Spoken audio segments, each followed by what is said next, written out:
未熟無情されど।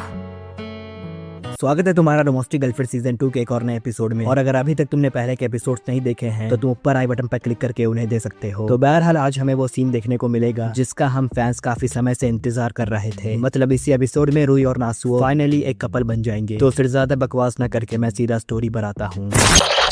Episode की शुरुआत में हमें दिखाते हैं कि एलेक्स और रुई मैच मेकिंग इवेंट का 4th ट्रायल भी कंप्लीट कर लेते हैं। और ये जानकर इवेंट की होस्ट कहती है 4th ट्रायल क्लियर करने पर बधाई हो, अब सिर्फ फाइनल ट्रायल ही बाकी है। लड़के छत पर जाएं और लड़कियां प्लीज नीचे वाले एरिया में चली जाएं। ये सुनकर रुई कहती है फाइनल ट्रायल, क्या ये वाला आखिरी नहीं था? जिस पर इवेंट की होस्ट कहती है हाँ ये नहीं था, अगर आप ये बोनस इवेंट क्लियर कर लोगे तो गोल तक पहुंच जाओगे। पर एलेक्स उससे पूछता है हमें क्या करना होगा? इस पर इवेंट की होस्ट कहती है तुम्हें छत के ऊपर खड़े होकर माइक में अपने पार्टनर के लिए अपने प्यार का इजहार करना होगा। ये सुनकर एलेक्स चिल्लाते हुए कहता है क्या तुम्हारा मतलब है सबके सामने कन्फेस करना होगा? इसके बाद रुई एलेक्स से कहती है खुद को फोर्स मत करो, मुझे परवाह नहीं है कि अगर हम इसे यहीं छोड़ दें। फिर एलेक्स रुई से कहता है कोई बात नहीं मैं ये करूंगा। इसके बाद हमें दिखाते हैं कि एलेक्स छत पर जाकर माइक के सामने खड़ा हो जाता है और फिर वो जोर से चिल्लाते हुए कहता है रुई मुझे तुमसे प्यार है, मुझे लगता है कि तुम वाकई में बहुत क्यूट हो और तुम बहुत अच्छा खाना बनाती हो, तुम स्मार्ट हो और कभी कभी ब्लंट भी, लेकिन तुम बहुत दयालु हो और तुम्हारी खुशबू भी अच्छी है। मुझे लगता है कि तुम मेरी पहुंच से बहुत ऊपर हो, मैं तुम्हारी तरफ और ज्यादा अट्रैक्ट होने से खुद को रोक नहीं पाता हूँ। भला ही तुम किसी और से प्यार करती हो, लेकिन मुझे कोई शक नहीं है कि मैं तुमसे 100 गुना ज्यादा प्यार करता हूँ। एलेक्स का कन्फेशन सुनकर सभी लोग तालियां बजाने लगते हैं। फिर हमें दिखा दे कि इवेंट कंप्लीट करने पर उन दोनों को एक बैच मिला था और वो दोनों अपने स्टॉल पर वापस आ गए थे। फिर वहाँ पर नासु और मोमो भी आ जाते हैं और उन्हें देखकर रिसु उनसे पूछता है क्या आप लोगों ने इवेंट क्लियर नहीं किया? आपका बैच कहाँ है? फिर मोमो उसे बताती है हमने आज इवेंट में जाना छोड़ दिया और इसकी जगह कहीं और चले गए। फिर रिसु उससे पूछता है क्या, लेकिन क्यों?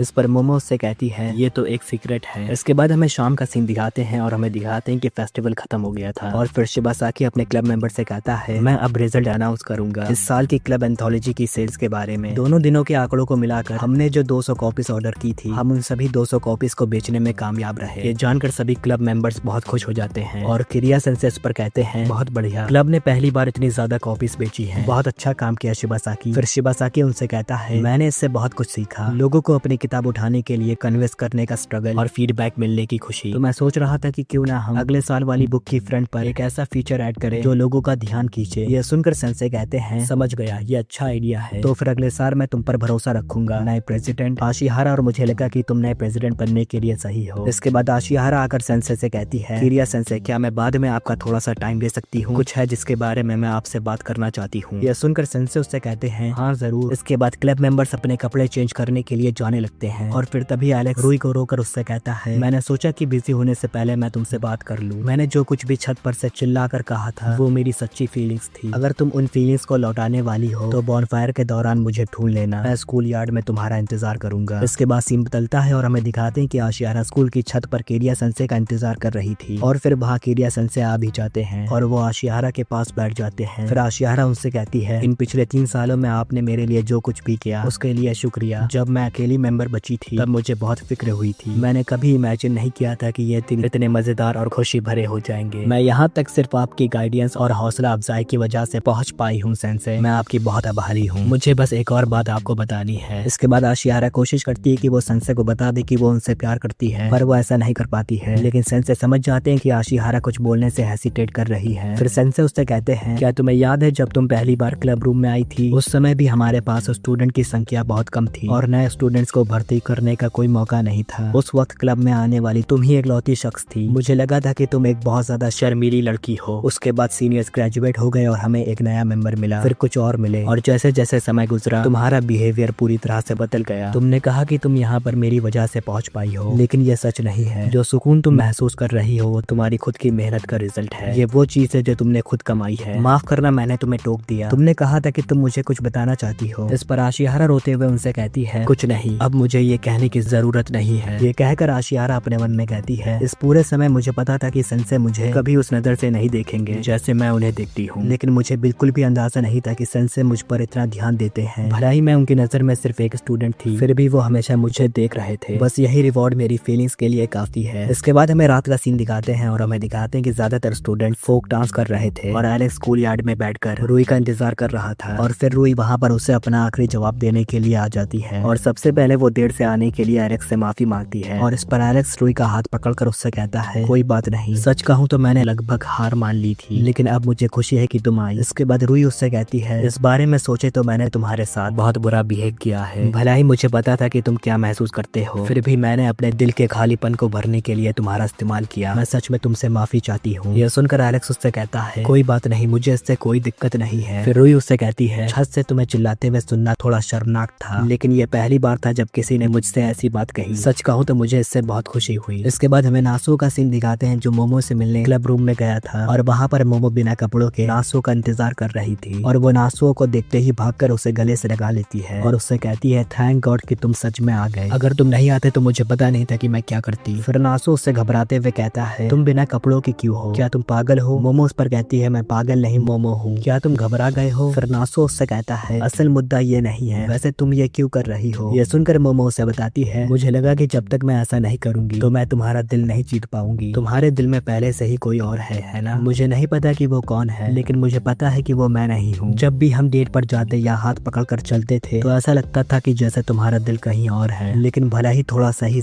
पर आज तुम्हारा दिल मेरे लिए खुलने लगा है ना? तुमने जो कहा उससे मुझे बहुत खुशी मिली, इतना ज्यादा कि मैं चाहती हूँ कि तुम सिर्फ मुझे ही देखो, इसलिए ये मेरा ये दिखाने का तरीका है कि मैं सीरियस हूँ। मैं अब तक बहुत लोगों के प्यार में पड़ी हूँ, लेकिन तुम स्पेशल हो नासुओ। जिस दिन से तुम मेरे घर आए हो तब से तुम ही मेरे लिए इकलौते हो, प्लीज मेरे बॉयफ्रेंड बन जाओ और मुझे अपने दिल में जगह दो। ये कहकर मोमो नासुओ को किस करने ही वाली होती है, लेकिन उनकी वजह से टेबल पर रखा हुआ एक बैग नीचे गिर जाता है और उस बैग में से एक ऐसी चीज गिरती है जिसे देखकर नासुओ बहुत ज्यादा हैरान हो जाता है। असल में वो बैग रुई का था और उस बैग से वो हेयर पिन गिरी थी जो नासुओ ने रुई को गिफ्ट की थी। रुई ने नासुओ से झूठ बोला था कि उसने वो हेयर पिन ओशिमा में फेंक दी थी। हेयर पिन को देखकर नासुओ समझ जाता है कि रुई अब तक उससे झूठ बोलती आ रही थी। इसके बाद मोमो नासुओ से कहती है नासुओ मुझसे ये मत कहना कि तुम्हारे दिल में जो बसती है वो रुई है। फिर नासुओ को भी रुई के साथ बिताए हुए अच्छे और बुरे पलों की यादें याद आने लगती है। इसके बाद नासुओ मोमो को पकड़कर उससे कहता है मुझे माफ कर देना, मैं उसे खोना नहीं चाहता, मुझे उसे कभी जाने देना ही नहीं चाहिए था। फिर नासुओ अपने मन में कहता है मैं डर गया था और मैंने खुद से झूठ बोला, मैं इतना डरपोक था कि मैंने बस प्रिटेंड किया कि मुझे कुछ नोटिस नहीं हुआ। इसके बाद नासुओ मोमो को रिजेक्ट करके भागता हुआ रुई से मिलने के लिए चला जाता है और रास्ते में वो अपने मन में कहता है मैं कितना बड़ा बेवकूफ हूँ, मैं एक खुदगर्ज और घटिया इंसान हूँ। मैंने अपनी फीलिंग्स को छुपाने की कोशिश की क्योंकि मुझे दोबारा वही गलती करने से बहुत डर लग रहा था। रुई के लिए मैं क्या फील करता हूँ ये कभी सवाल ही नहीं था, मुझे ये बात शुरू से पता थी कि मैं उसके लिए क्या फील करता हूँ। फिर हमें दिखाती कि नासुओ भागता हुआ रुई के पास पहुंच जाता है। इसके बाद वो बिना कुछ सोचे रुई का हाथ पकड़ता है और उसे भगाते हुए स्कूल से दूर एक सुनसान सड़क पर ले आता है। इस पर रुई उससे पूछती है तुम इतनी दूर मुझे घसीटते हुए यहाँ क्यों ले आए हो? हमने अपने बैग्स क्लब रूम में ही छोड़ दिए हैं और हमने अपने जूते भी नहीं बदले। फिर नासुओ उससे कहता है मुझे लगा कि एलेक्स हमें यहाँ ढूंढ नहीं पाएगा, वैसे क्या तुम पहले ही एलेक्स से मिल चुकी हो? इस पर रुई अपना सर हिलाकर कहती है हाँ, और ये जानकर नासुओ काफी निराश हो जाता है। फिर वो रुई से कहता है चलो ठीक है, वैसे भी ये फैसला तुम्हें लेना है, लेकिन रुई मैं तुमसे प्यार करता हूँ, मैं बस तुम्हें यही बताना चाहता था। खैर मुझे पता है कि इसके लिए थोड़ी देर हो चुकी है, भला ही तुमने अपनी फीलिंग्स के बारे में मुझे खुलकर बताया है, लेकिन आखिर में तुम मेरे फैसला न करने से तंग आ गई हो है ना? मैं तुम्हें नाराज होने पर ब्लेम नहीं कर सकता। सच कहूँ तो मुझे डर था कि जो हिना के साथ हुआ वो दोबारा ना हो जाए। मुझे समझ में आया कि तुम वो चीज नहीं खो सकते जो तुम्हारे पास कभी थी ही नहीं। मैं उस दर्द को दोबारा कभी नहीं सहना चाहता हूँ, इसलिए मैंने अपनी फीलिंग्स को अंदर ही दबा कर रखने की कोशिश की तब तक जब तक मैंने ये हेयर पिन नहीं देखी। मैं कितना बड़ा बेवकूफ हूँ। सीरियसली मैं स्ट्रॉन्ग बनने का नाटक करता हूँ जबकि मैं एक बुज़दिल हूँ। मुझे यकीन नहीं हो रहा है कि मुझे अपनी असली फीलिंग्स का एहसास तब हुआ जब बहुत देर हो गई है। मैं तुम्हें किसी और को देना नहीं चाहता हूँ। इसके बाद हमें स्कूल यार्ड का सीन दिखाते हैं जहाँ पर फुमिनो रिस्सू से कहती है तो क्या तुम फेस्टिवल के दौरान मोमो सेंपे के करीब जाने में कामयाब रहे? यह सुनकर रिस्सू हैरान होकर कहता है क्या तुम्हें ये कैसे पता चला? क्या शिबासाकी ने तुम्हें ये बताया है? इस पर फुमिनो उससे कहती है नहीं, लेकिन ये काफी ऑब्वियस है। तुम मोमो सेंपे के किमोनो से अपनी नजरें हटा ही नहीं पा रहे थे, वो वाकई में बहुत खूबसूरत लग रही थी। तो रिस्सू उससे कहता है मोमो सेंपे शायद फूजी सेंपे को डेट करने लगे। ये कहकर रिस्सू रोता हुआ वहाँ से क्लब रूम की ओर चला जाता है और क्लब में पहुंचकर वो देखता है कि मोमो वहाँ अकेले रो रही थी। इसके बाद रिस्सू उससे पूछता है कि क्या हुआ? फिर मोमो उससे बताती है कि नासुओ ने उसे रिजेक्ट कर दिया है। ये सुनकर रिस्सू उससे पूछता है लेकिन क्यों? आप दोनों तो बहुत करीब थे। इस पर मोमो उससे कहती है वो किसी और को पसंद करता है। मैंने अपनी पूरी कोशिश की लेकिन लगता है कि उसके दिल में मेरे लिए कोई जगह नहीं है। यह सुनकर रिस्सू कहता है ये क्या बकवास है? आप कहना चाहती हो कि वो किसी और को पसंद करता है, फिर भी उसने आपके साथ डेटिंग इवेंट में पार्टिसिपेट किया? ये बकवास है। उसके साथ आप घूमते हुए बहुत खुश लग रही थी, वो आपको इस तरह कैसे बहका सकता है? वो कितना घटिया इंसान है। और फिर उसने आपको फौरन छोड़ भी दिया। सच कहूँ तो मुझे लगता है कि अच्छा ही है कि आप उस जैसे कमीने के साथ नहीं हो। ये सब सुनकर मोमो उससे कहती कहती है बस करो, नासुओ मेरे लिए स्पेशल था। फिर रिसु उससे कहता है स्पेशल, लेकिन क्यों? ये सुनकर मोमो उसे अपने हाथ का जख्म दिखाती है और उससे कहती है ये डरावना है ना? लेकिन नासुओ उसे देखकर बिल्कुल नहीं डरा। उसे ये पता चलने के बाद भी वो मुझसे नॉर्मली बात करता रहा और उसने तो ये भी कहा कि अगर मुझे कभी अकेलापन महसूस हुआ तो वो मेरे साथ डिनर कर सकता है। मैं पहले कभी ऐसे किसी इंसान से नहीं मिली। ये सब सुनकर रिसु अपने मन में कहता है सेंपे हमेशा बहुत खुश मिजाज रहती है, भले ही लोग उनके बारे में बातें करते हो और उनके साथ बुरा बर्ताव करते हो, फिर भी वो हमेशा सबके सामने दयालु और हंसमुख रहती है और अब उन्हें इतना दर्द हो रहा है कि जितना कोई सोच भी नहीं सकता। इसके बाद रिसु मोमो का हाथ पकड़कर उससे कहता है ये डरावना नहीं है, मैंने कभी ऐसा नहीं सोचा, मेरा मतलब ये तो बस एक और हिस्सा है जो आपको आप बनाता है मोमो सेंपे। ये कहकर वो दोनों साथ में रोने लगते हैं। दूसरी तरफ रुई नासुओ को बताती है एलेक्स के पास जाना उसके कन्फेशन का मेरा जवाब नहीं था, मैंने बस सोचा कि मुझे ये खुद उससे बताना चाहिए। इसके बाद हमें फ्लैशबैक दिखाते हैं कि रुई ने एलेक्स से कहा था मैंने इसके बारे में बहुत सोचा, मैंने अपना दिमाग घुमाया और जो जवाब मुझे मिला वो ये है कि मैं अपनी फीलिंग्स को जाने नहीं दे सकती। मुझे पता है कि मैं बेवकूफी कर रही हूँ, लेकिन अब भी उसकी एक आम सी बात मुझे खुशी और उदासी दोनों महसूस करा सकती है। मुझे यकीन है कि अगर हम डेट करते हैं तो तुम मुझे अच्छे से ट्रीट करोगे और मुझे खुश रखोगे, लेकिन मैं हार मानने को तैयार नहीं हूँ, इसलिए मुझे माफ कर देना। ये कहकर रुई ने एलेक्स को रिजेक्ट कर दिया था और ये जानकर नासुओ रुई से पूछता है तो अब आगे क्या? इस पर रुई उससे कहती है तुम्हें अब भी समझ नहीं आया? मैं ये कह रही हूँ कि मुझे बहुत खुशी है कि मैंने तुम्हारे लिए अपनी फीलिंग्स को जाने नहीं दिया। ये कहकर रुई रोने लगती है। इसके बाद वो दोनों एक दूसरे को गले लगाते हैं। फिर नासुओ रुई से कहता है मैंने तुम्हें फिर से रुला दिया। यह सुनकर रुई उससे कहती है कोई बात नहीं, ये पहली बार है। और इसी सीन पर ये एपिसोड खत्म हो जाता है। तो जिस सीन का हमें इंतजार था वो सीन हमें देखने को मिल चुका है और इसके बाद से जो आने वाले 2 आर्क होंगे वो काफी ज्यादा मजेदार और इंटरेस्टिंग होने वाले हैं। तो वैसे तुम्हारा इस एपिसोड पर क्या ओपिनियन है मुझे कमेंट में जरूर बताना और अगर वीडियो पसंद आई हो तो वीडियो को लाइक कर देना, चैनल पर नए हो तो सब्सक्राइब करके बेल आइकन को भी दबा देना ताकि तुम्हें ऐसे ही इंटरेस्टिंग वीडियोस की नोटिफिकेशन मिलती रहे। तो फिर आज के लिए बस करते हैं, मैं मिलूंगा तुमसे नेक्स्ट वीडियो पे, तो बाय बाय।